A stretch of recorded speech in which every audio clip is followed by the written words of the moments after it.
রাঙ্গামাটির লংগদু উপজেলায় ১৯৯৬ সালের ৯ সেপ্টেম্বর অর্থাৎ আজকের এই দিনে পাকুয়াখালীতে ৩৫ কাঠুরিয়া হত্যা করে উপজাতি সশস্ত্র সন্ত্রাসী সংগঠন জেএসএস।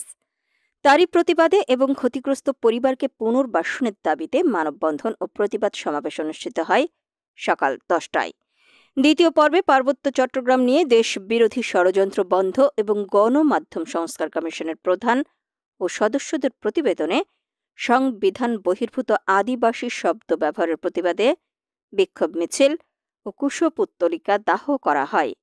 এতে প্রধান অতিথি হিসেবে উপস্থিত ছিলেন পিসিএনপির মহাসচিব মোহাম্মদ আলমগীর কবির। বিশেষ অতিথি ছিলেন পিসিএনপির কেন্দ্রীয় সাংগঠনিক সম্পাদক আনিসুজ্জামান ডালিম, জেলা সভাপতি লোকমান হোসাইন, সাধারণ সম্পাদক এস.এম. মাসুম রানা, খাগড়াছড়ি জেলা সিনিয়র সহসভাপতি নিজামুদ্দিন, সহসভাপতি মোহাম্মদ সুলতান আহমদ ভুইয়া, সহসভাপতি মোহাম্মদ মহিউদ্দিন, জেলা পিসিএনপির সাংগঠনিক সম্পাদক মুকতাদের হোসেন, মহিলা পরিষদের জেলা সভাপতি হাসিনা আক্তার, ছাত্র পরিষদের সাবেক জেলা সভাপতি সুমন আহমেদ, মোহাম্মদ সোহেল রানা সহ প্রমুখ।